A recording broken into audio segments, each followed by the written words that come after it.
Welcome to another episode of Angels, Positivity, and Love. Absolutely incredible guests the world over with amazing insights, experiences, and a wealth of wisdom quite often to share with us. So we're super fortunate to have about 25 countries now represented.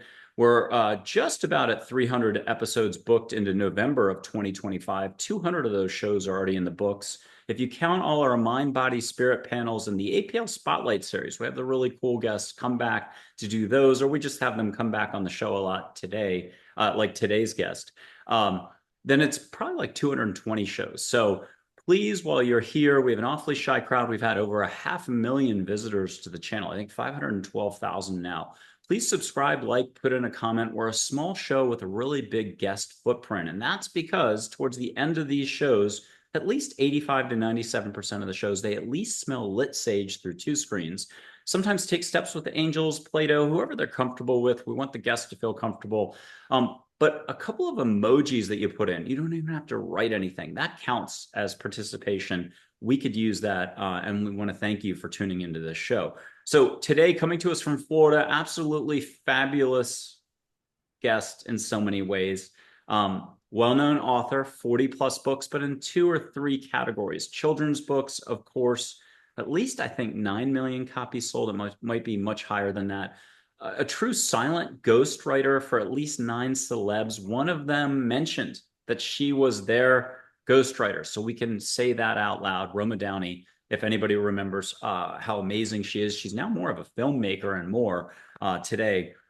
She's also founder of the Joy School, and she's a spiritual teacher. She's got it together. She's a lot of fun. She's a lot of joy. Let's just go full circle here. So, Lisa, welcome back on the show. You were guest, you are guest episode 154 in December of 2024, and now you're back in May of 2025. Thank you so much. Thank you, Michael. Always an adventure to be with you. Always fun. Well, we were playing around before the show, and I just need to say one more thank you for being so cool and coming on the show the first time, the second time, and whenever you'd like to come back. You're just absolutely splendid. You've been at this a while, and you've taken the opportunity to help others very seriously, but I shouldn't say it that way. I should say just you've been very diligent and paying attention and focused on allowing others to grow. Hmm.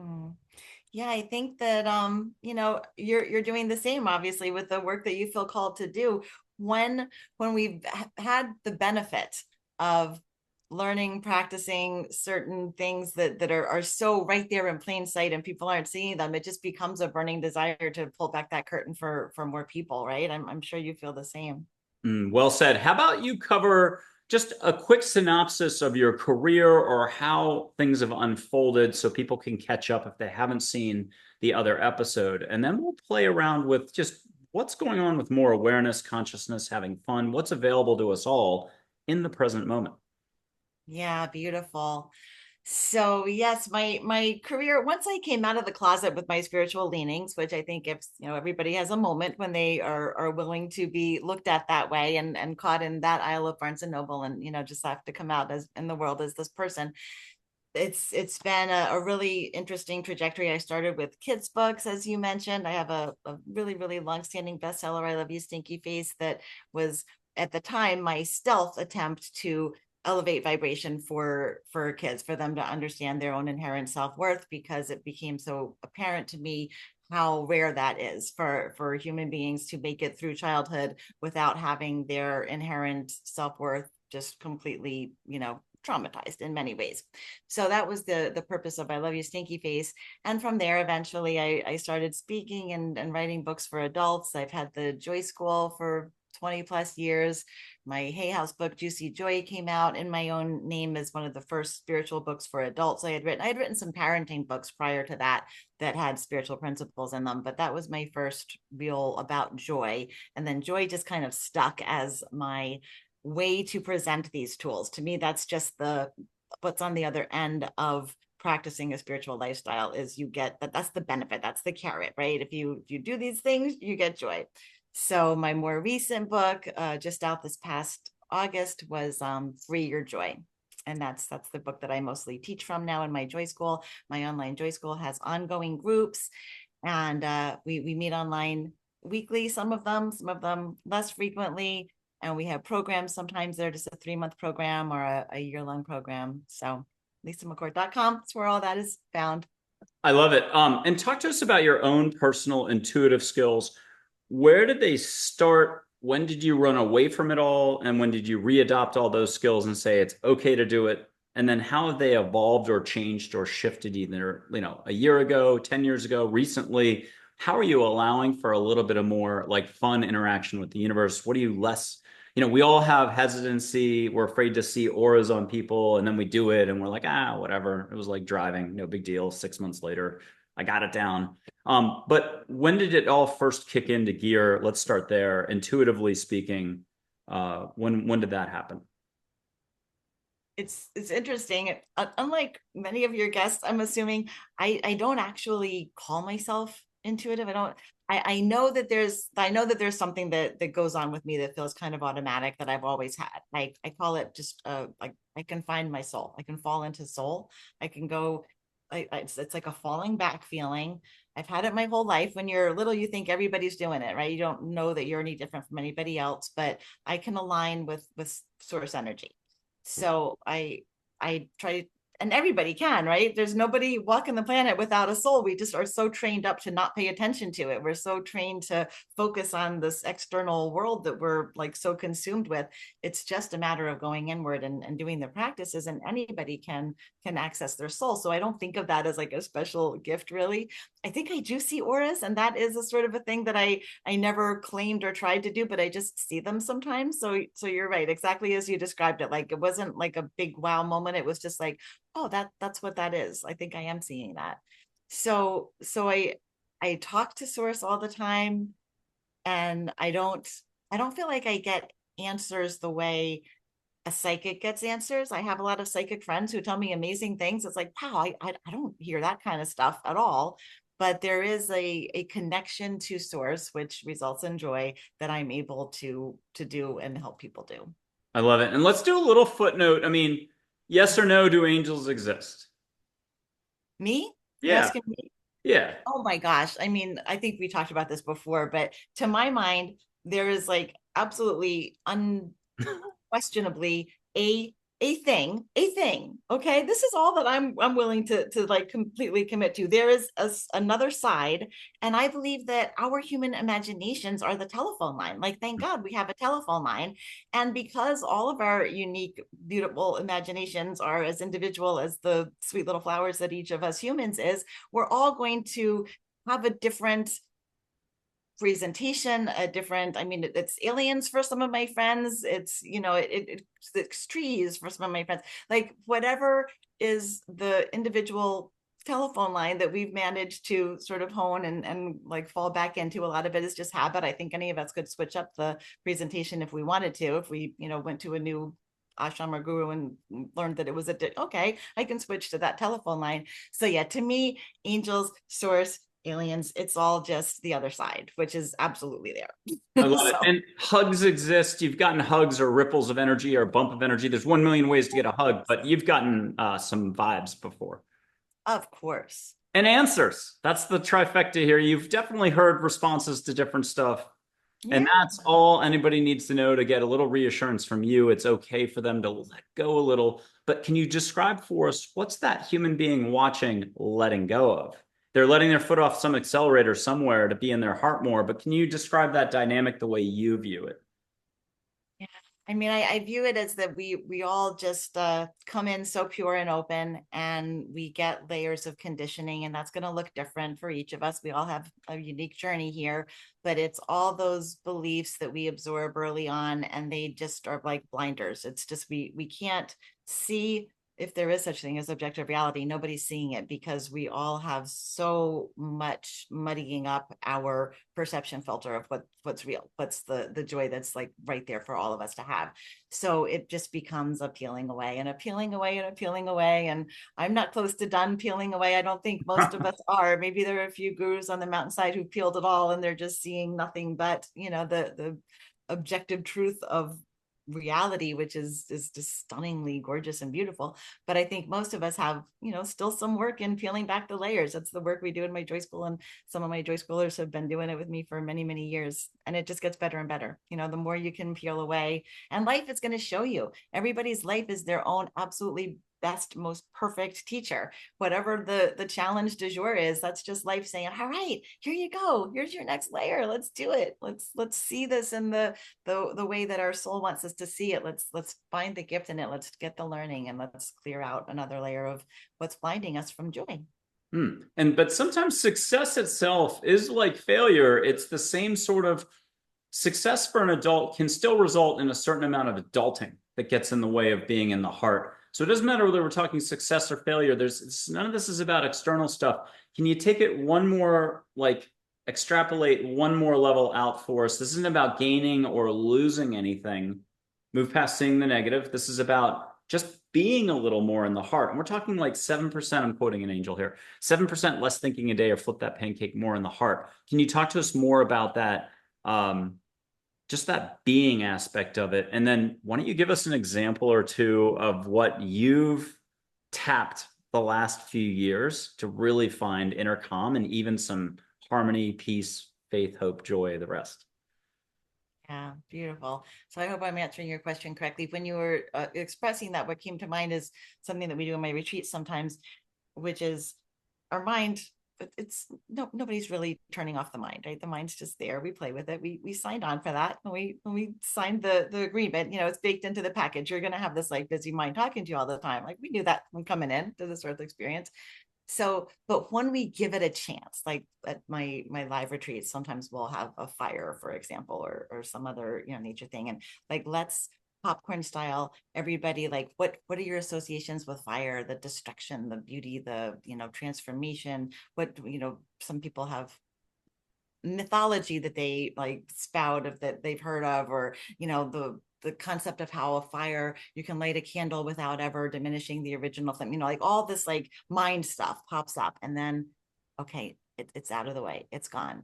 Now we're just going to experience the fire, and it's almost like you have to give your mind its way, and then once it's like out of the way, you feel what's in front of you in a whole like mind-blowing new experience of the moment. Like time stands still, like you're just with it. And I'm not sure if that's what you were asking, but No, I love that. I was really into it. And I want to add one more of those explanations about fire that people say, pujas in India, that India tradition.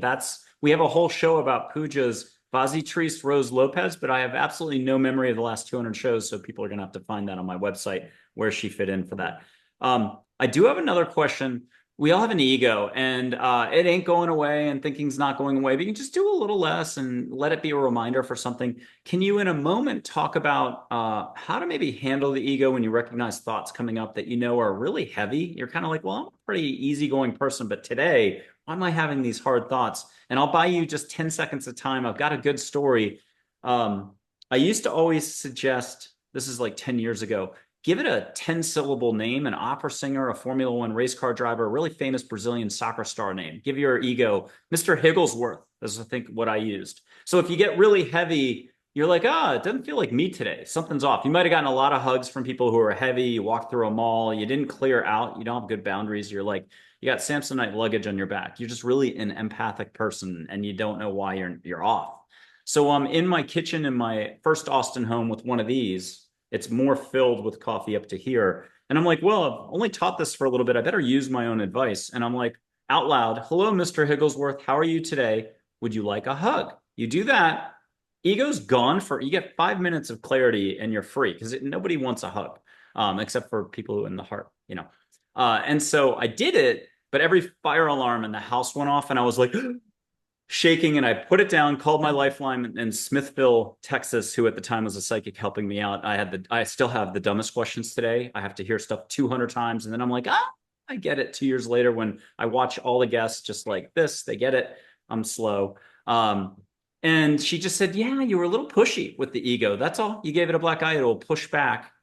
And that's it. Had it been a couple of years earlier, I would have dropped that mug. It would have exploded, and I would still be cleaning today, 10 years later, all the drops of coffee hidden everywhere. So with that, I bought as much time as I could. The ego is a real thing. And how do you teach, a couple tips, if you don't mind sharing your juju here. What do you teach people to do? What do you do to just slow back into the heart again daily? Yeah, beautiful. I love your stories. We use terminology that I borrowed from Eckhart Tolle many, many years ago. I don't remember if we talked about this the last time we spoke, but we get very clear in our recognition that we all have a horizontal self, our name, our stuff we're doing out there, our opinions, our beliefs, our family placement, jobs, all of that. And we all have a vertical self. So the vertical self is that soul self that I was just mentioning that we can learn to kind of fall back into. And when we get really clear on these two aspects that we're all here to embodying, and that's, I teach from a lot of old, the Vedas and Buddhist stuff, and the Bhagavad Gita is very much about transcending the ego. Don't be ego. We don't really do that in Joy School. We do it more like let's marry these two things. We obviously came here to have both. So the ego in this scenario would be the horizontal self.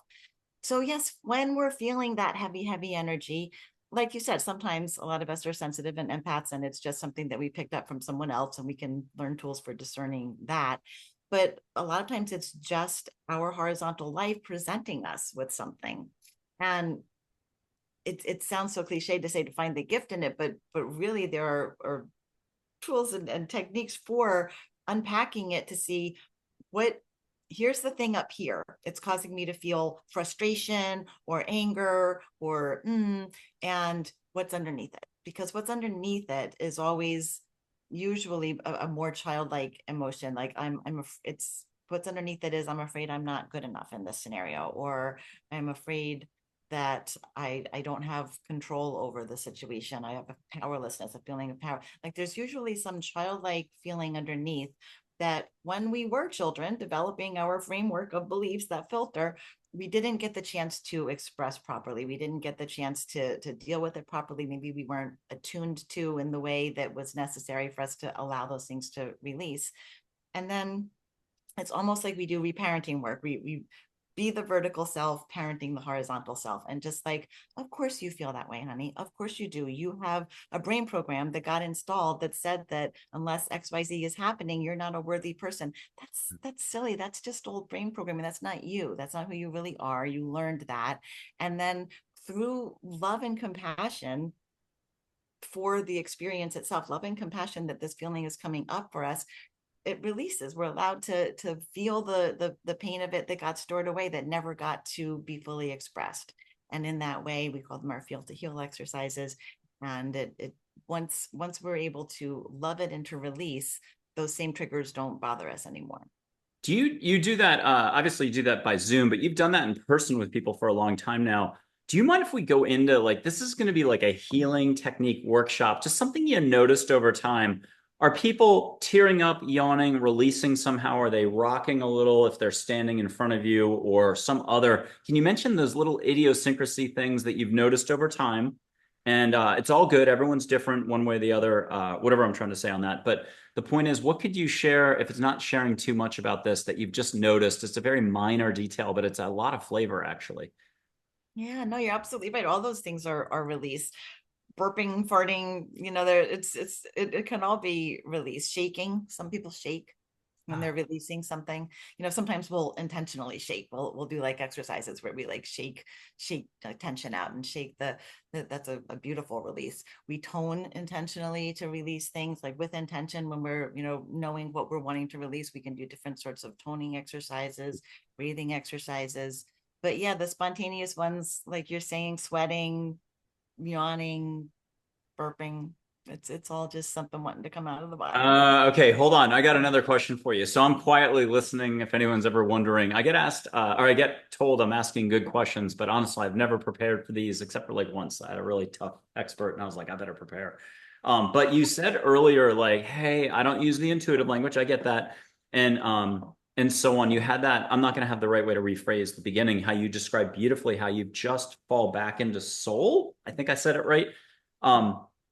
But let's tackle it a different direction. Do you call yourself a healer yet?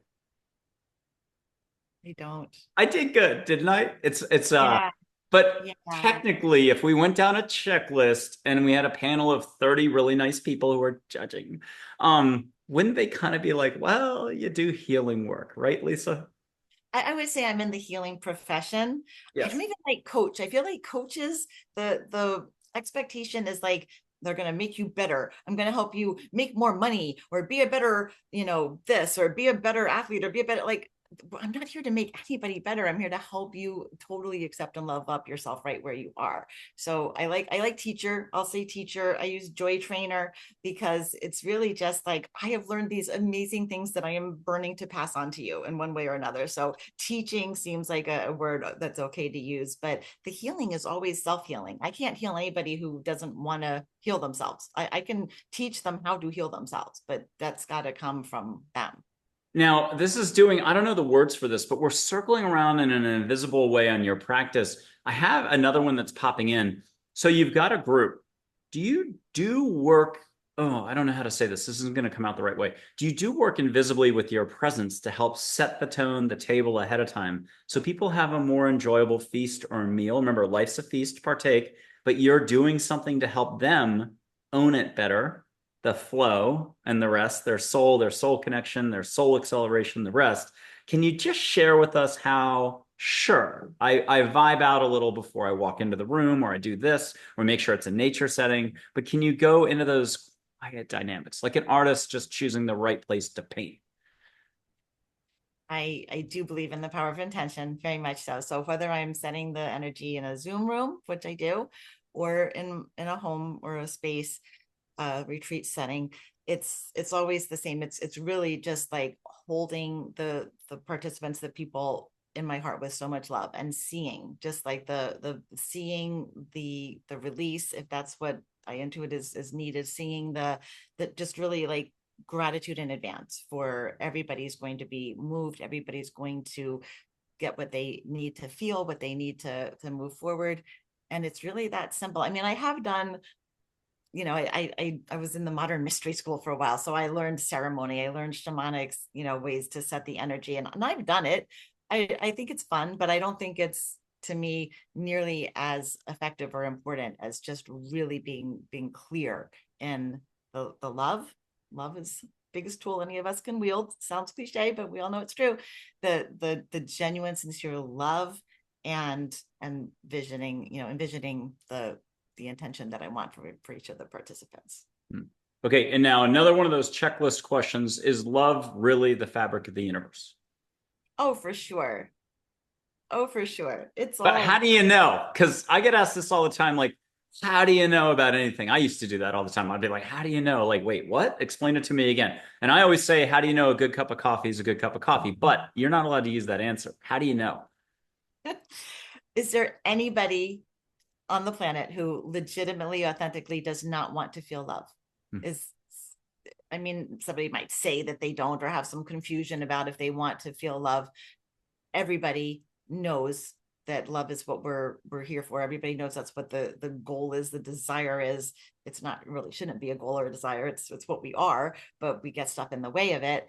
And anything that's not is just absence of love. There's no, in my mind, malevolent force out there. There's no good versus evil. There's just love. And where there's a lack or just a lack of realization that it's there, because it's always there, it's everywhere. So you're keeping it real, you're keeping it simple, and you're keeping it real simple. Okay, so there's like love, which could also be, let me make sure I got this right. Love here, not up here. Love, consciousness, awareness, timelessness, and no limits. And throw in another word in a little bit. There's love. And then there's something called thinking. Not all thinking's bad, but a lot of your thinking when it is happening and it's creative or whatever, you're actually down here. Oh, and so what happens up here is either ego thinking, whatever you want to call it, resistance, rejecting, fear, stress, worry, all that stuff. It's a momentary lack of compassion and love, a little bit of density. How about that? We're all a little dense once in a while. But can you keep talking to us about that and then go big picture? Today, are you noticing with all these decades of experience, are you noticing something's up? Are we getting exposed to a little more high vibrations? Is this the shift in 2010, 2012 that happened? Is there something really going on? If I'm a lawyer in Miami in a skyscraper and I just happen to tune into this and I'm like, wait, what? What's this about? A higher vibration, something's going on. Can you go big picture on that and talk to us still about the dynamics of this a little bit more? Yeah. Nice. Okay. So the the the brain is just a computer. All the brain can show us or lead us to see or understand or believe is programs that have been installed into the brain. So our potentially very well-meaning caregivers, our teachers, our parents, whatever, installed programs into our brain because they love us, trying to make us safe in what they perceive to be a world of scary things and scarcity. And so we have a lot of programs in our brain that do not connect us to our inner knowing, our soul's knowing. The way humanity is right now, we're taught from the moment we get here to pay attention to what our brain is telling us. Our brain is like super unreliable and feeds us tons of bullshit all the time, but we're programmed to only pay attention to that. So yes, once we're practiced at disengaging from just recognizing the brain's information is what it is, like, oh, you're showing me that program again. Yeah, that's a program you're running, nothing to do with reality there. That's just a program you're running. What does my soul know about this? What is my higher wisdom? And your soul is always going to give you the wisest, most love-based answer. Yes. So then you asked about the world. So I do think that things are up. I don't think that they've never been up before. I think that just like every other thing in nature, we go through cycles, and sometimes there's a plateau and it seems like, oh, it's peaceful and everything's beautiful. And sometimes it's not. Just like everything in nature, there's cycles of birth and rebirth and destruction. And that's how it's meant to be. And I think that there are just a lot of brain program factors that are in our face more than they ever were before. Just like, I mean, the internet was 10 minutes ago yesterday, right? Just that's like so much.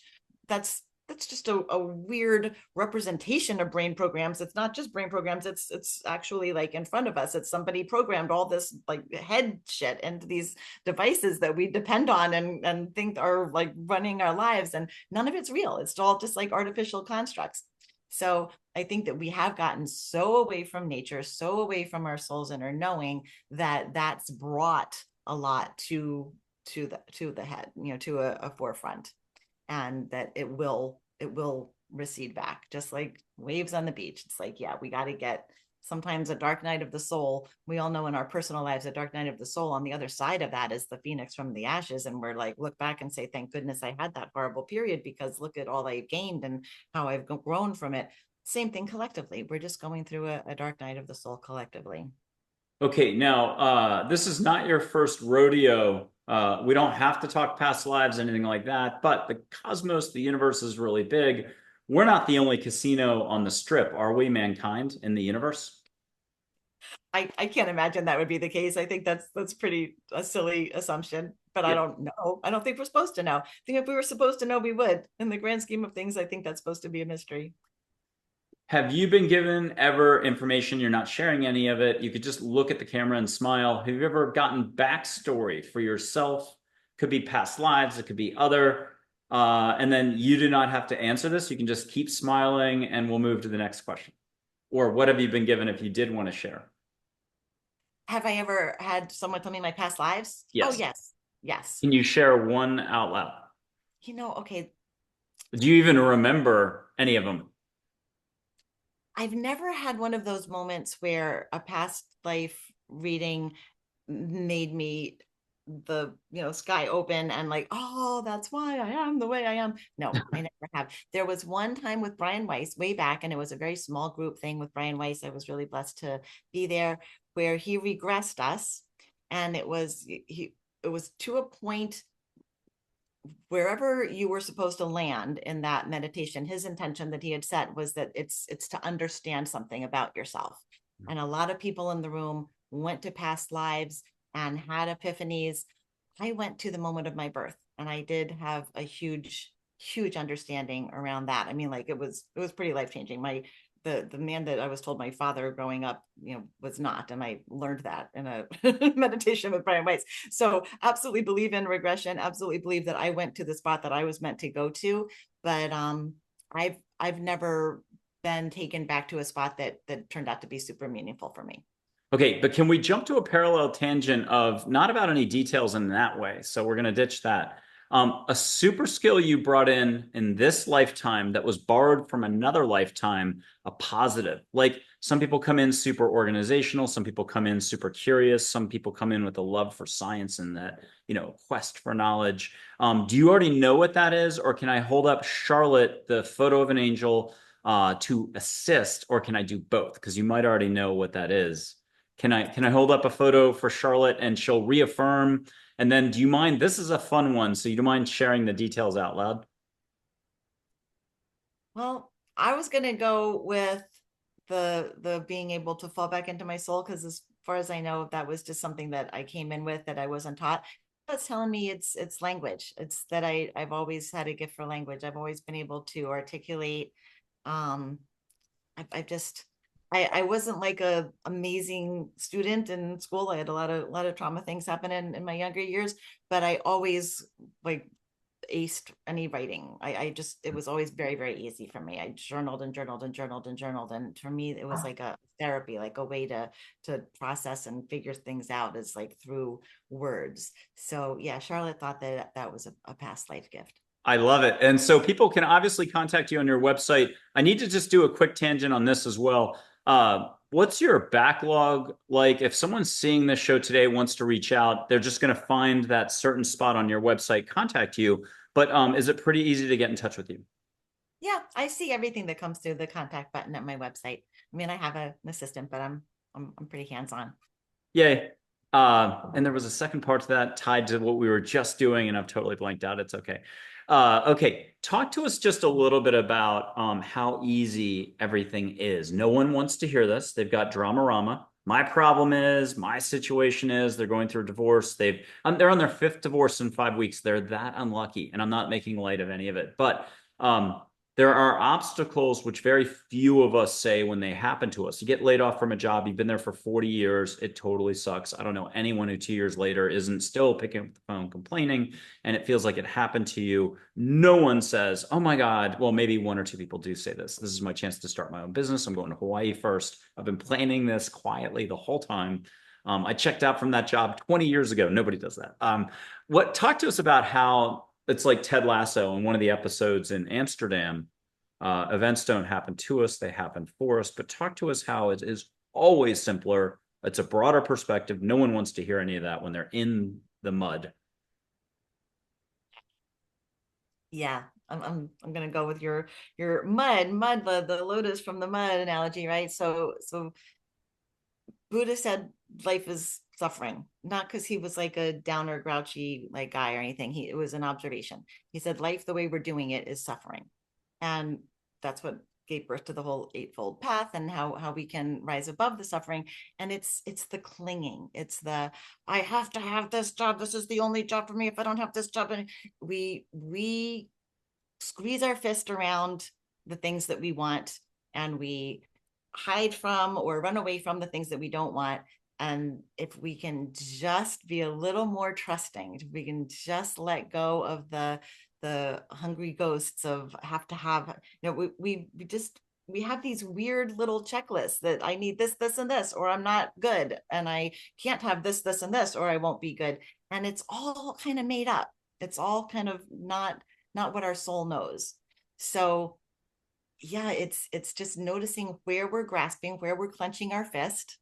And I do a thing in joy school sometimes when a lot of us have something up that we're like, grasping. It's like, okay, just imagine that you're on your deathbed, whenever that is, so far away, and you've just never let go of that fist. You've never, imagine how exhausted you'll be. Like, and now let's just let it go. Let's just, whatever that resentment is toward that person, or anytime we're looking out there and saying, that shouldn't be that way, that person shouldn't be that way, or I shouldn't be this way. Hmm. We have to look at that story. Where did that story come from? That was one of these brain programs. Maybe I should be this way. Maybe that person should be that way. It's like arguing with reality is what causes all of our suffering. So it's a little bit of reframe. I'm going to try to make you laugh. Is that so? So it's a Zen pun. I think most people have heard it by now. I think even Eckhart Tolle mentions it, but it's definitely in like Oh my God, what's What's his the name? Joe story about, Sherman. like good, bad, maybe? Yeah, the whole breaks the leg, the son breaks a leg, there's a Yes. draft, he doesn't get drafted, da da da da, and you win the lottery and all those other stories. And it's good one day, bad the next, the same thing. Okay, I do have a Nanda Mayama, if I said her name correctly, out of India, who is super sweet. I'm putting her photo up. She's got something to add if you don't mind just running with what you're getting. And you might as well catch an Indian temple incense smell in the room around you that's just gorgeous. If you could just let us know when you're catching that smell. And then she's a sweetie. What are you getting from her? Yeah, that's what I'm getting. I just so much love from her. And I felt so much love for her right there. And I think that what she's conveying in those eyes is just oneness. It's like, let's just fall into what we all know. We all know that there's no me and Michael and Awanda. We're all one. It's all one thing. It's all the love. I feel like that's what she wanted to say. She also said everyone is right. And I'll mention I've never met anybody who's going out the door to work or a student that I went to school with or a coworker who ever said, I'm going to try to be wrong all day long. I want to go waste my energy. And yet that's what we do all day long. So there's two quotes I've got for you. Very few quotes I've got memorized in 13 years. I'm a little open up there. And once it comes in, it goes right out. But I got two quotes for you. There is no right or wrong. There's proper understanding. Angel said that one. And then you can be happy now in this very moment for no reason whatsoever. Can you do one of your fancy take those and then it's like those balloon things where they make a dog out of the balloons, the long balloons that the kids, yeah. Can you do one of those fancy contraptions and you got wisdom to share. So there's wisdom about to come out.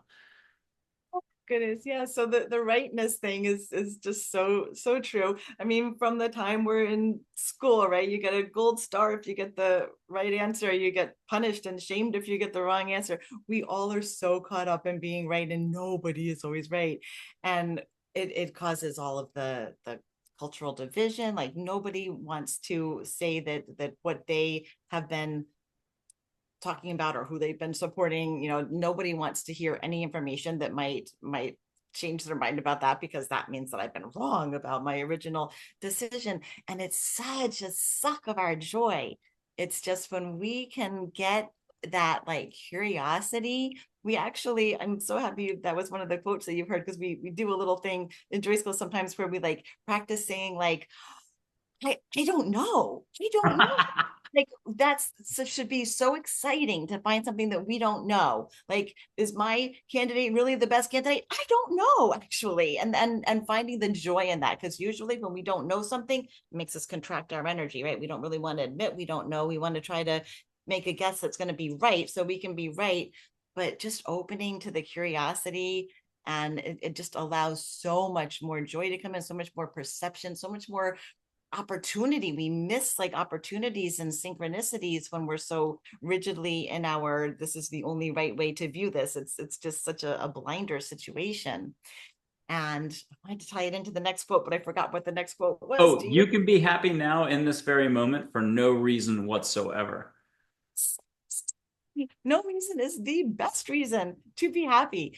When we're not clinging to something we've decided we wanted or running from something that we've decided we don't want, we are happy. We're always just like putting our mind, our attention on one of those things to tank our own happiness. And we can take our attention off of that. I mean, gratitude, we all know gratitude, the magic of gratitude, but there's always in every moment something to be happy about, something to be grateful for. If your elbow hurts, your knee doesn't. I'm so happy my knee feels good today. Like it's just, why we think we're keeping ourselves safe by focusing on what's wrong out there, focusing on the problem, focusing on the issue. We feel like somehow we're going to be able to hit it head on, fight it off. And that whole fighting mentality, I mean, people don't like when I say this because people love sports, but it's trained up in us from the moment that we start doing sports as kids, right? It's like we have to like fight against, and there's going to be winners who go home happy and losers who go home sad. It's all like manufactured. None of that matters. Nobody has to do sports that way. Everybody can just go jump around and have a good time and be physical with their bodies, but we set it up as a fight. Mm. So I think it's part of the evolutionary process. I think we're going to evolve out of it. We're possibly in the crux of evolving out of it. But right now, yeah, we think we have to fight against all these things because somehow then we get to win and be right. And it just sucks all the joy out of the moment. I love this. Okay. Talk to us about your own journey in the last 5 years, the last 2 years, the last 6 months. Is there anything you've had to let go Um, of? this is tricky knowing when this is going to air. God, I hope so, but I'm not sure what it's. May of 2025. Right. So you want me to speculate between now and May of Uh, 2020? well, why don't we do it in such an abstract way? You could be talking about the ice cream shop that you're co-owner of to something else, to something else. No one will ever know. So there's a situation. Let's give it a fruit name as a code name. What's your fruit name? Banana. Banana. So let's talk about banana in the abstract. Just what was your lesson or opportunity for growth out of the banana experience? Yeah. I think when this show airs, I will be looking back on some relocation opportunities, some changes in direction that I've followed, some strings that I've pulled on, and that sometimes feels scary. It's the unknown, but I really do think that in recent, let's go years, that way it fits a little better. There's been a lot of underneath the surface movement towards some changes that will have unfolded. Do you think that means you're going to be wearing new colors, new hairstyle, the whole sea change of stuff? You have absolutely no idea. You're going to be twirling more, singing more in the kitchen. What do you think the outcome could be, let's say a year from now? Hmm. It's more nature. More nature. Okay. It's a setting with more nature. It's a little bit different community.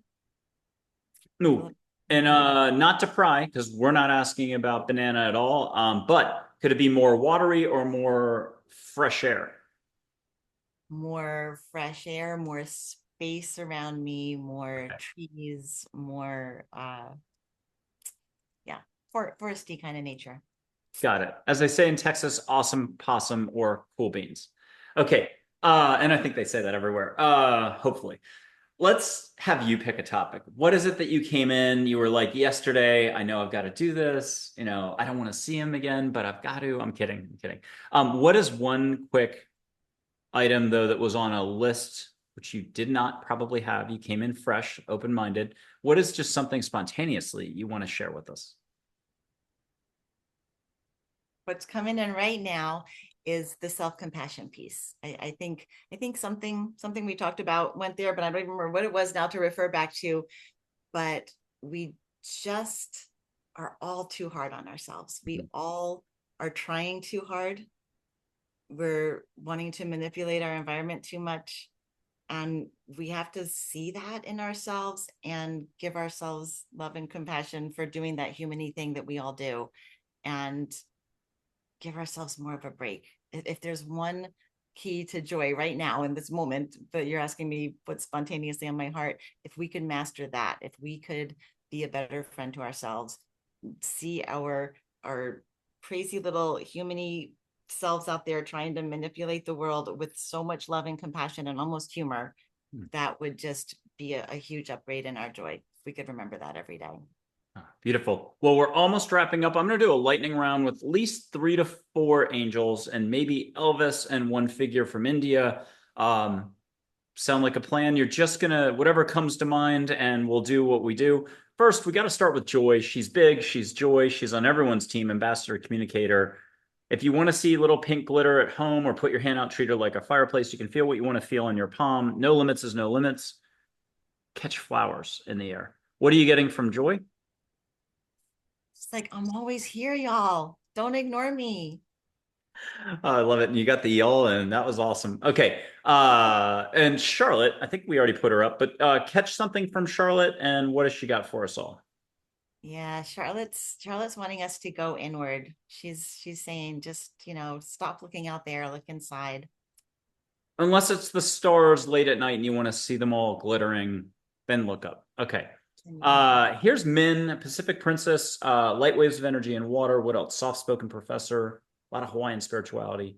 Oh yeah, she's all about flow. She's like, just be a jellyfish, y'all. Just go with the flow.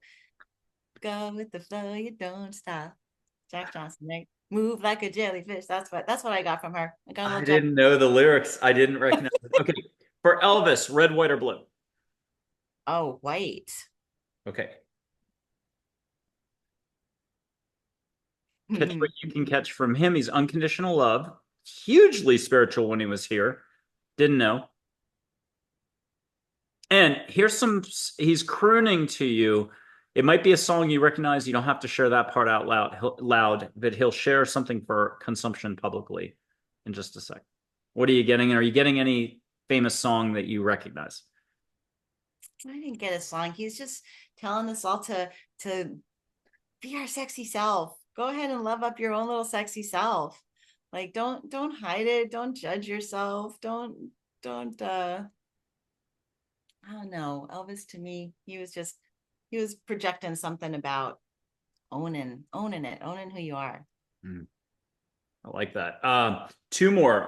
Shirdi Sai Baba, the one from 100 plus years ago in India, and then the tiger from India, the Divine Mother rides on that tiger. That tiger is on everyone's team.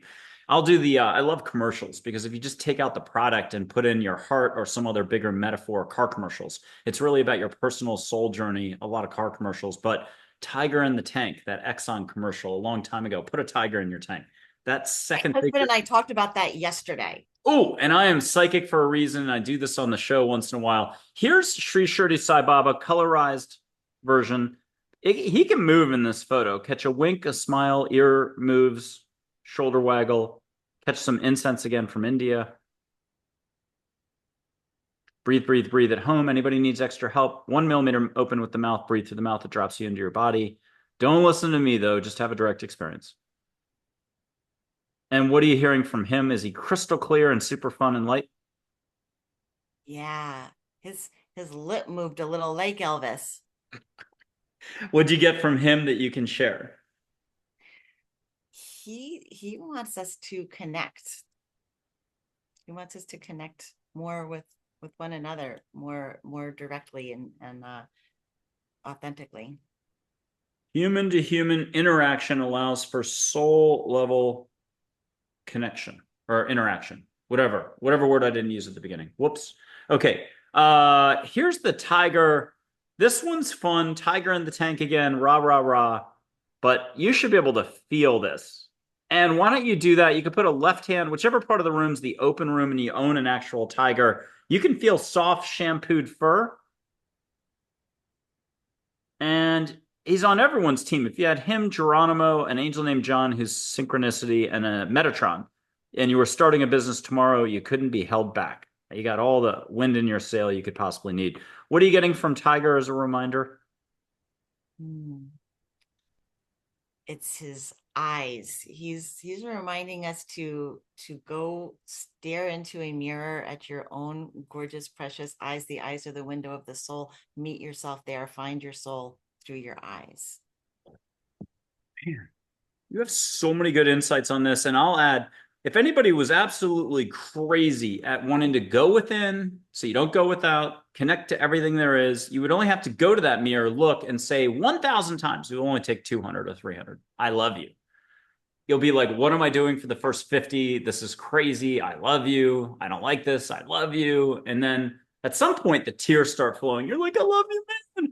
I'm letting go of the tragedy and the trauma of this and that. And then at some point, you're into it. You're shouting, I love you. If you're a woman, taking lipstick all over that mirror and I love you. And I mean, wouldn't just saying I love you, what? It's What's really the, hard for people. It's really oh, hard. really hard. No one's ever going to. But if you just wanted to short circuit, having that, you don't have to go to K2 anymore, Machu Picchu, Egyptian temples, or the Guru Ashram for 10 years in India. Wouldn't that be kind of a shortcut just to say, I love you?